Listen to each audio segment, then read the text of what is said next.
دقت کردی که چت بات یه سری سوالا رو جواب نمیدن؟ حتی چت جی پی تی به خاطر قوانین موجود یه سری سوالات رو جواب نمیده یا سانسورش میکنه و جواب کاملی که میخوای و بهت نمیده. حالا من بازم اینجام تا بهت راهکار بدم و بی‌پروا سوالاتو از چت بات ها بپرسی و کامل جوابتو بگیری. با من باش تا بهت بگم.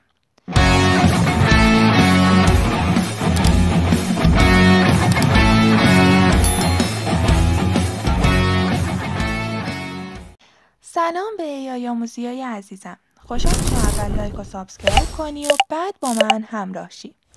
برای استفاده از این هوش مصنوعی یا همون چت بات بدون سانسور، اول باید این برنامه رو روی سیستم خودتون دانلود و نصب کنید. من لینک این برنامه رو حتما هم داخل تلگرام براتون میذارم، هم داخل دیسکریپشن.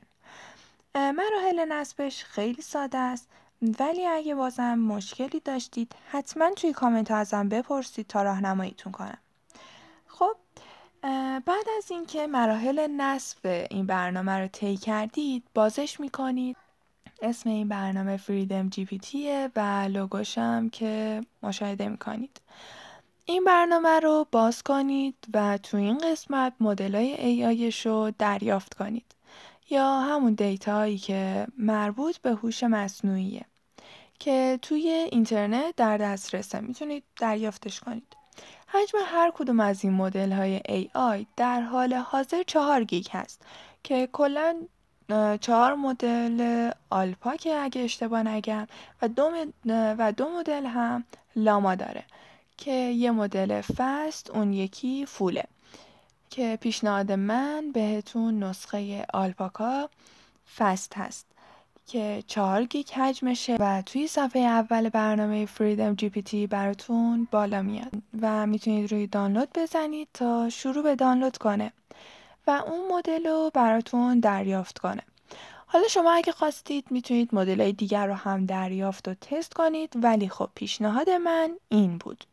بعد از اینکه فایل رو دریافت کردید و اون مدل رو روی این برنامه نصب کردید، یه همچین صفحه‌ای براتون بالا میاد، مثل این چیزی که میبینید.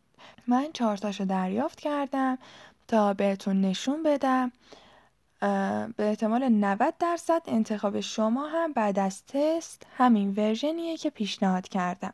حالا روی سلکت میزنید تا باز شه.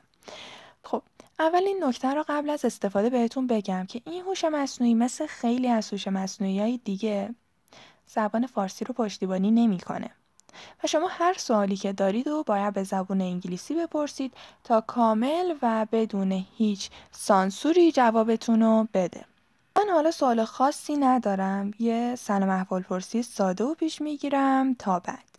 ممکنه یه خورده کند باشه که خب اونم به خاطر اینه که داره از سیستمتون استفاده میکنه. اون هوش مصنوعیایی که شما توی مرورگر ازشون استفاده میکنید خودشون سرور دارن و اون سرور پشتیبانیشون میکنه، ولی این مدل هوش مصنوعیایی بدون سانسور یه مقداری از سیستم شما استفاده میکنه، به خاطر همین ممکنه یکم گیر داشته باشن. خب ایشون هم که جواب ما رو دادن، برید هر سوالی میخواید ازش بپرسید و حالشو ببرید. امیدوارم این ویدیو هم براتون مفید بوده باشه.